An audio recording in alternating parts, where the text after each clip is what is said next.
والے کہتے ہیں کہ حسبنا کتاب اللہ، ہمارے پاس کتاب اللہ کی کافی ہے، ہمیں کسی اور کی ضرورت نہیں، ہم کتاب اللہ کو خود دیکھیں گے، خود سمجھیں گے، اور خود دیکھ کر اور سمجھ کر جو ہمارے طریقہ سمجھ میں آئے گا اس پر چل پڑیں گے۔ یہ جو دعویٰ کیا جا رہا ہے یہ در حقیقت خود قرآن کریم کو نہ سمجھنے کا نتیجہ۔ پہلی سورت میں سورہ فاتحہ میں اللہ تبارک و تعالی نے واضح طور پر بیان فرما دیا کہ صراط مستقیم وہ نہیں ہے جو تم اپنے دماغ سے، اپنی سمجھ سے، اپنی سوچ سے قرآن کو دیکھ کر سمجھو۔ صراط مستقیم وہ ہے جس پر اللہ کے انعام منعم شدہ بندے کاربند رہے ہوں۔ اور کیا فرمایا؟ وَاتَّبِعْ سَبِيلَ مَنْ أَنَابَ إِلَيَّ، ان لوگوں کا راستہ اپناؤ، ان لوگوں کے پیچھے چلو جو مجھ سے رجوع کرنے والے ہیں۔ سبیل من اناب الیہ، وہاں پر بھی کتاب کا حوالہ نہیں دیا، وہاں پر بھی حوالہ دیا رجال کا حوالہ دیا، رجال اللہ کا حوالہ دیا۔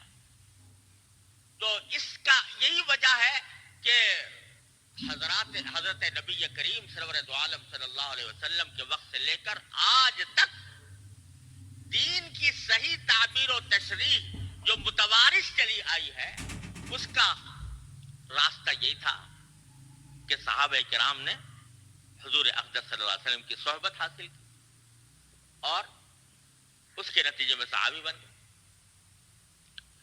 صحابی کے معنی کیا؟ صحابی کے معنی صحبت اٹھانے والا رسول اللہ صلی اللہ علیہ وسلم۔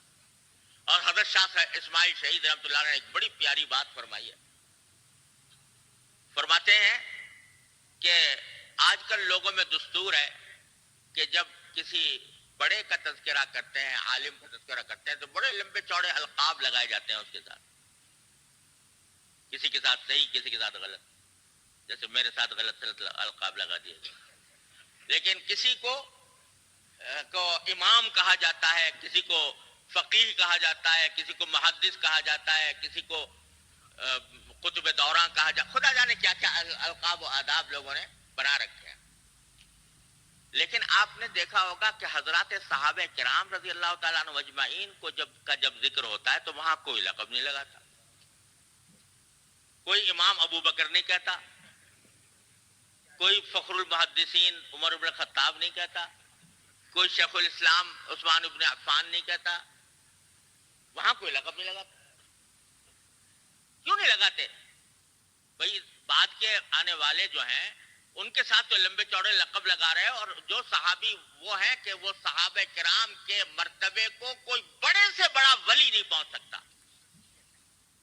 حضرت عبداللہ بن مبارک رحمۃ اللہ علیہ سے پوچھا گیا کہ حضرت معاویہ افضل تھے یا عمر بن عبدالعزیز افضل تھے؟ تو جواب میں فرمایا کہ تراب فی انف معاویہ خیر من الف عمر بن عبدالعزیز، معاویہ کی ناک میں جو مٹی حضور اقدس صلی اللہ علیہ وسلم کی صحبت میں گئی تھی وہ 1000 عمر بن عبدالعزیز سے افضل ہے۔ تو صحابے کو تو کوئی نہیں پہنچ سکتا، لیکن بعد کے لوگوں کے تو لمبے چوڑے القاب لگا رکھے ہیں اور صحابہ کے ساتھ کوئی لقب نہیں۔ کیا وجہ ہے؟ تو حضرت شاہ صاحب فرماتے ہیں کہ ارے وہ صحابہ کرام کو جب صحابی کہہ دیا تو ان کو کسی لقب وقب کی ضرورت نہیں۔ یہ القاب و آداب تو یہ ان لوگوں کے لیے ہے جن میں اپنی ذات میں کوئی خوبی نہیں تھی، تو اس واسطے دکھا دکھا کر اس کے ساتھ القاب لگا دیے گئے۔ اور وہ جو فارسی میں مصرع مشہور ہے کہ حاجت مشاطنیس روئے دل آرام را، جس کا چہرہ خوبصورت ہو اس کو سنگار پٹار کی ضرورت نہیں ہوتی، اس کو زیب و زینت کی ضرورت نہیں ہوتی، وہ بغیر سنگار کے بھی خوبصورت۔ تو جب کسی کو کہہ دیا کہ یہ صحابی ہے تو سبھی کچھ کہہ دیا، پھر وہ محدث بھی ہے، پھر وہ مفسر بھی ہے، وہ شیخ الاسلام بھی ہے، وہ سبھی کچھ ہے جب اس کو صحابی کہہ دیا۔ صحابہ کا یہ مقام کس چیز سے پیدا ہوا؟ صحبت۔ نبی کریم سرور دو عالم صلی اللہ علیہ وسلم کی صحبت نصیب ہوئی، اس نے ان کو صحابی بنا دیا، صحابی بنانے کے معنی جامع الکمالات بنا دیا. اور پھر ان صحابہ نے تابعین کی تعلیم دی, ان کی تربیت کی, وہ تابعین بن گئے. تابعین کے بعد تبع تابعین آئے, وہ تبع تابعین بن گئے. یہ سلسلہ روز اول سے اسی طرح چلا آ رہا ہے اور انشاءاللہ قیامت تک اسی طرح جاری رہے گا. بیچ میں پتہ نہیں کتنے دانشور اٹھے ہیں اس پورے 1400 سال کے دوران, جنہوں نے یہی نعرہ لگایا کہ حسبنا کتاب اللہ, ہمیں رجال اللہ کی ضرورت نہیں, ہم تو کتاب اللہ کے پیرو ہیں اور کتاب ہی کی کو سمجھ کر کریں گے. اور اس کے نتیجے میں طرح طرح کے نظریات نے جنم لیا. معتزلہ پیدا ہو گئے, خوارج پیدا ہو گئے, کرامیہ پیدا ہو گئے, جہمیہ پیدا ہو گئے, قدریہ پیدا ہو گئے, جبریہ پیدا ہو گئے. اگر فرقوں کی تاریخ اٹھا کر دیکھو مسلمانوں کے عہد میں تو سینکڑوں فرقے پیدا ہوئے. وہ سب فرقے کیا تھے؟ حسبنا کتاب اللہ کہنے والے, کہ ہمیں بس کتاب چاہیے, رجال اللہ کی ہمیں فکر نہیں.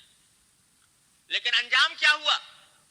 تھوڑے تھوڑے دنوں ہر ایک نے اپنی چمک دمک دکھائی اور کچھ عرصے بڑا سکہ لوگوں کے دلوں پر بٹھایا, یہاں تک بٹھایا کہ بعض اوقات حکومتیں بھی ان کی آ گئیں اور ان کی حکومتوں نے جو صحیح دین پر چلنے والے تھے ان پر جبر و تشدد کا بازار گرم کیا. امام احمد بن حنبل کے اوپر کوڑے برسائے.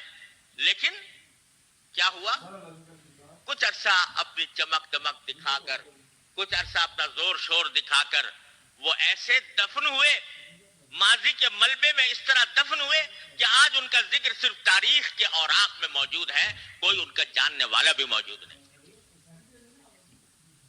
ایک نہیں, سینکڑوں.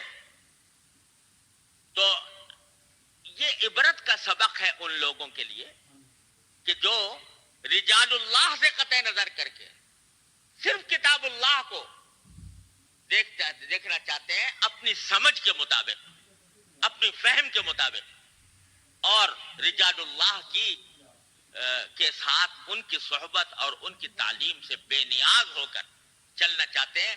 وہ سب 1400 سال کے اندر وہ سب ختم ہو چکے ہیں اور نئے نئے پیدا ہوتے رہتے ہیں, ختم ہوتے رہتے ہیں, نئے نئے پیدا ہوتے رہتے ہیں, ختم ہوتے رہتے ہیں.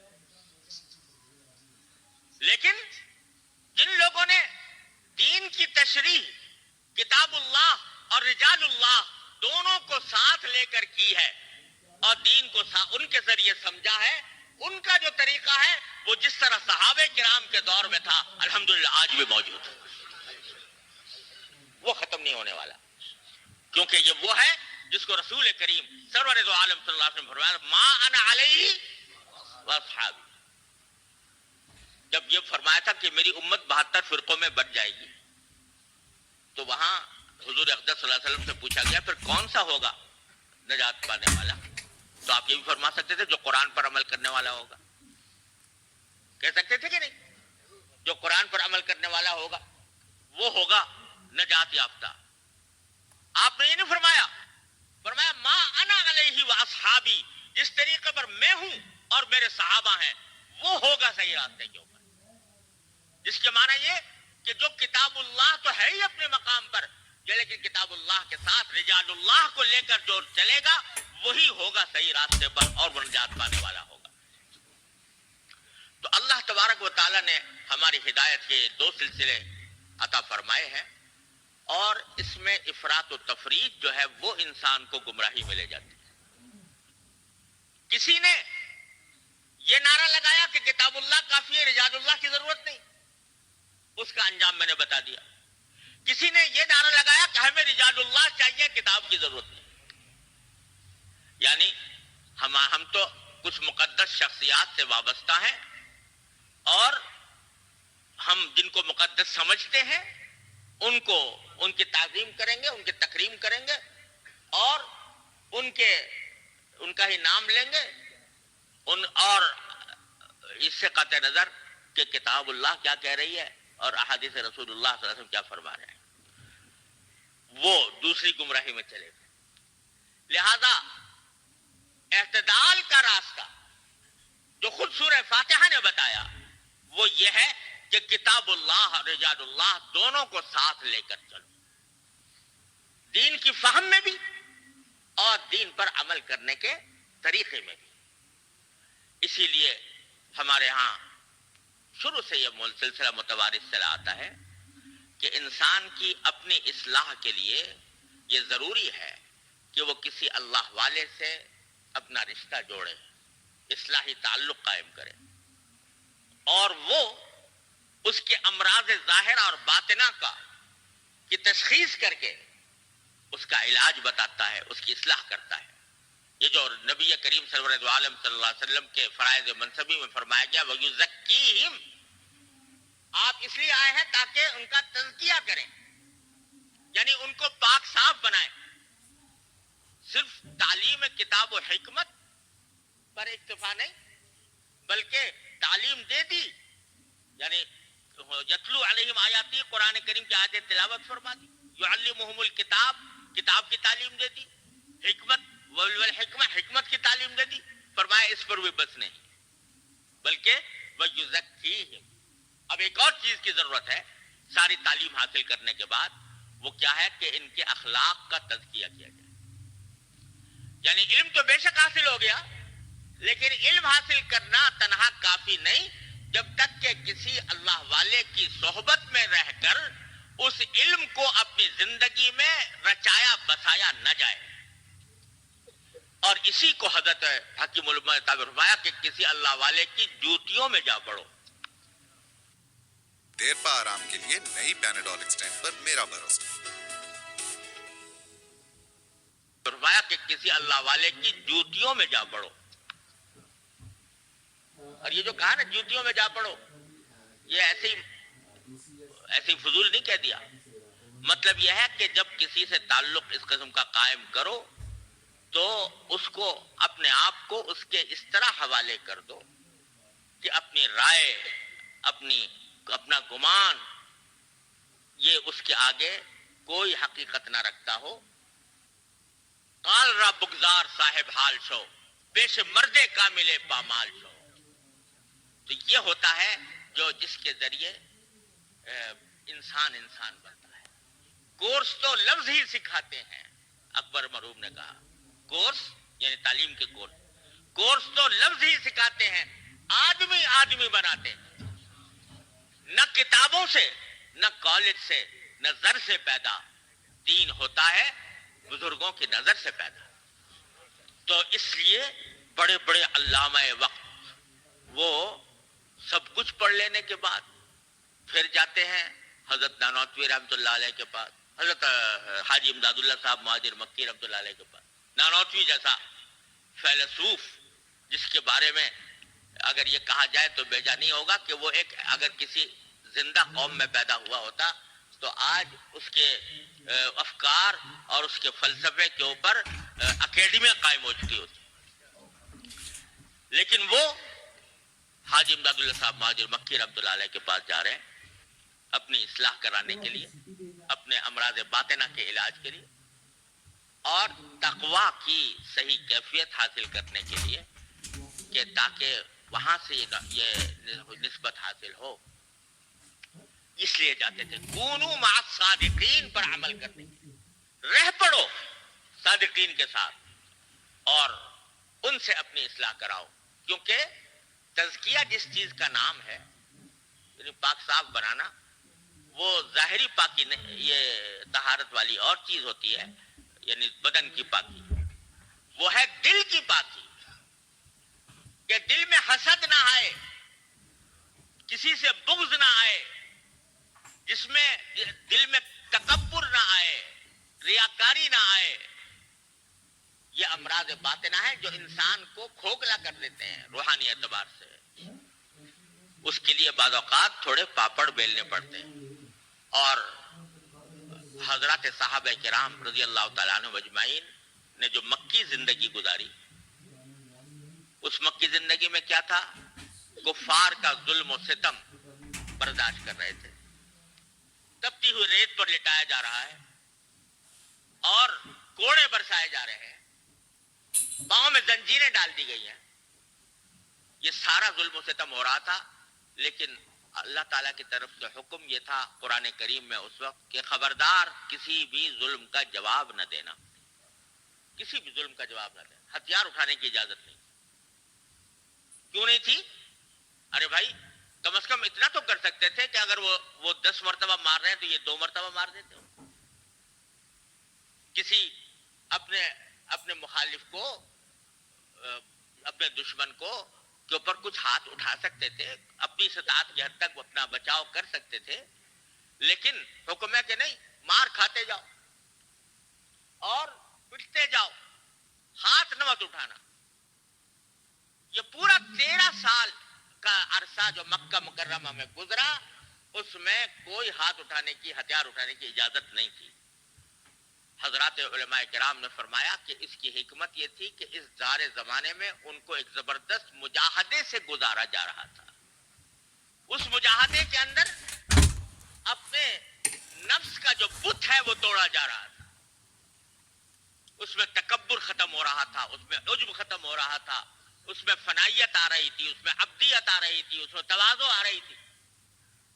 جب 13 سال مجاہدوں کی چکی میں پسنے کے بعد اخلاق کا تزکیہ ہو گیا, اب ان کو مدینہ منورہ کی ریاست حوالے کی گئی. تو در حقیقت ہر شخص کو اپنے ان باطنی امراض کا علاج کرنے کے لیے ضرورت ہوتی ہے خاص طریقے سے گزرنے کی, جس کے لیے فرمایا گیا کہ کونوا مع الصادقین, ان کے ساتھ رہو, ان کی صحبت اٹھاؤ. تو میں جیسے عرض کر رہا تھا, یہ نسخہ میرے لیے, آپ کے لیے, ہر شخص کے لیے ہے, چاہے وہ عالم ہو, جاہل ہو, تعلیم یافتہ ہو, تعلیم یافتہ نہ ہو, کیسا بھی انسان ہو. راستہ اس کا یہ ہے کہ کسی اللہ والے سے, کسی متبع سنت بزرگ سے رابطہ قائم کرے, اور رابطہ قائم کر کے اس سے اپنی اصلاح کرانے کی کوشش کرے, اسی سے تقویٰ حاصل ہوگا. اب یہاں ایک سوال کا اور جواب دے دوں. بعض اوقات دلوں میں یہ سوال پیدا ہوتا ہے کہ بھئی کہاں سے لائیں وہ اللہ والا.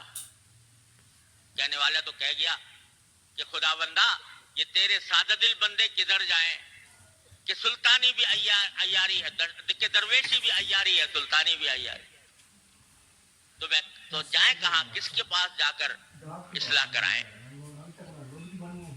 تو میرے والد ماجد حضرت مولانا مفتی محمد شفیع صاحب قدس اللہ تعالیٰ سرہ اس کے جواب میں فرمایا کرتے تھے کہ ارے بھائی, پہلی بات تو یہ ہے کہ آج لوگ یہ کہتے ہیں کہ بھئی کہاں سے لائیں. وہ اس لیے کہتے ہیں کہ خود عمل کے کس اسفل السافلین میں ہوں, لیکن اپنے لیے شیخ چاہتے ہیں جنید بغدادی اور شیخ عبد القادر جیلانی. یعنی جب شیخ کی تلاش کرنے کا وقت آتا ہے تو چاہتے ہیں کہ ہمیں شیخ عبد القادر جیلانی زندہ ہو کے آ جائے تو ہم ان سے اصلاح کرائیں گے, اور جنید بغدادی زندہ ہو کے آ جائیں تو ان سے اصلاح کرائیں گے. تو اس معیار پر تلاش کرتے جو ان بزرگوں کا معیار تھا, ان اولیاء کرام کا معیار. حضرت ایسا فرماتے ہیں ارے بھائی جیسی روح ویسے فرشتے. اسی آیت کے تحت کہ جو اللہ تعالیٰ نے فرمایا کہ صادقین کے ساتھ ہو جاؤ, حضرت امام راضی رحمۃ اللہ علیہ اس کی تفسیر میں فرماتے ہیں کہ اس سے معلوم ہوتا ہے کہ صادقین قیامت تک باقی رہیں گے. کیوں؟ اس لیے کہ اللہ تعالیٰ کسی ایسی بات کا حکم نہیں دے سکتے جس پر عمل کرنا انسان کے بس سے باہر ہو. تو اگر یہ کہا جائے کہ اللہ تعالیٰ کہہ تو رہے ہیں کہ صادقین کے ساتھی بن جاؤ, لیکن صادقین اللہ میں نے ختم ہی کر دیے دنیا سے, تو پھر گویا اللہ نے ایک ایسی بات کا مکلف فرما دیا جو انسان کی طاقت سے باہر ہے, جو اللہ جل جلالہ سے ممکن نہیں. لہذا صادقین, امام راضی فرماتے ہیں یہ آیت پیشین گوئی ہے اس بات کی کہ صادقین قیامت تک باقی رہیں گے. البتہ ظاہر ہے کہ معیار کا فرق ہوتا رہتا ہے. خیر القرون قرنی ثم الذین یلونہم ثم الذین یلونہم, فرق تو ہوتا رہتا ہے. اب تم تو ہو آخر القرون کے اندر اور کہتے ہیں مجھے شیخ چاہیے خیر القرون کا. اس کے بغیر میں کسی کو مانوں گا نہیں، تو پھر وہ تو کبھی ملے گا بھی نہیں۔ جس قرن میں تم ہو اس قرن کے معیار کے مطابق صادقین انشاءاللہ موجود رہیں گے۔ ہاں، تلاش کرنے کی بات، تلاش کرنے کی بات۔ اور اس پر پھر حضرت والد ماجد رحمۃ اللہ ایک بات فرمایا کرتے تھے کہ ارے بھائی، آج ملاوٹ کا دور ہے، کوئی آٹا خالص نہیں ملتا، گھی خالص نہیں ملتا، تیل خالص نہیں ملتا، دودھ خالص نہیں ملتا، ملاوٹیں ہیں۔ لیکن جب کبھی خالص چیز تلاش کرنا چاہتے ہو تو خوب تلاش جستجو کر کے پتہ لگاتے ہو کہ فلاں جگہ فلاں دکان پر خالص گھی ملتا ہے اور فلاں دکان کے اوپر خالص آٹا ملتا ہے۔ تلاش کرنے سے مل جاتا ہے۔ ایسا نہیں ہوا کہ بھئی کہہ کے بیٹھ گئے ہو کہ بھئی ملاوٹ کا زمانہ ہے، آج کل تو خالص چیز ملتی نہیں، خالص آٹا نہیں ملتا، تو اب آٹا نہیں کھائیں گے، بھوس کھا لیا کریں گے۔ کوئی آدمی ایسا نہیں کرتا، بلکہ تلاش کرتا ہے، جستجو کرتا ہے، اللہ تبارک و تعالیٰ عطا فرما دیتے ہیں۔ تو فرماتے ہیں بھائی ایسے ہی شیخ بھی خالص نہیں ملتا، تو لیکن اگر تلاش کرنے والے کو مل جاتا ہے اور ضرور ملے گا، بشرطے کہ یہ تک۔ میں والد ماجد تو ایک مرتبہ فرمانے لگے، ایک صاحب ان سے کہنے لگے حضرت والد صاحب رحمۃ اللہ علیہ سے کہ حضرت زمانہ ایسا آ گیا ہے کہ کوئی ملتا ہی نہیں، کہاں جا کے بیٹھے ہیں کسی کے پاس، کس کی صحبت اختیار کریں۔ تو حضرت والد صاحب نے فرمایا کہ تمہیں اور کوئی نہیں ملتا تو اپنے مسجد کے مؤذن کے پاس جا کر بیٹھا کرو، اس سے فائدہ ہوگا تمہیں، کیونکہ وہ 5 وقت اللہ کا کلمہ بلند کرتا ہے۔ اس کے پاس جا کر بیٹھو گے اس نیت سے کہ اللہ تعالیٰ میری اصلاح فرمائے، اس سے تمہیں فائدہ پہنچے۔ تو بھائی یہ دین صحبت سے پھیلا ہے اور اس صحبت کا اختیار کرنا انتہائی ضروری ہے اور یہ ہم سب کے لیے ضروری ہے۔ تو پیغام آج کے اجتماع کا یہ ہے کہ اللہ تبارک و تعالی ہمیں اہل اللہ کی صحبت سے سرفراز فرمائے، ان کی صحبت میں بیٹھنے، ان سے دین سیکھنے، ان سے دین پر عمل کرنے کا طریقہ سیکھنے کی توفیق عطا فرمائے۔ بس یہ اگر یہ فائدہ حاصل ہو گیا اس ماشاءاللہ اس بڑے اجتماع سے کہ ہمارے دلوں میں اس کی اہمیت پیدا ہو گئی اللہ والوں کے ساتھ تعلق قائم کرنے کی، تو انشاءاللہ یہ بڑا اجتماع بڑا کامیاب ہے۔ اللہ تبارک و تعالی ہم سب کو اس کی توفیق عطا فرمائے۔ وآخر دعوانا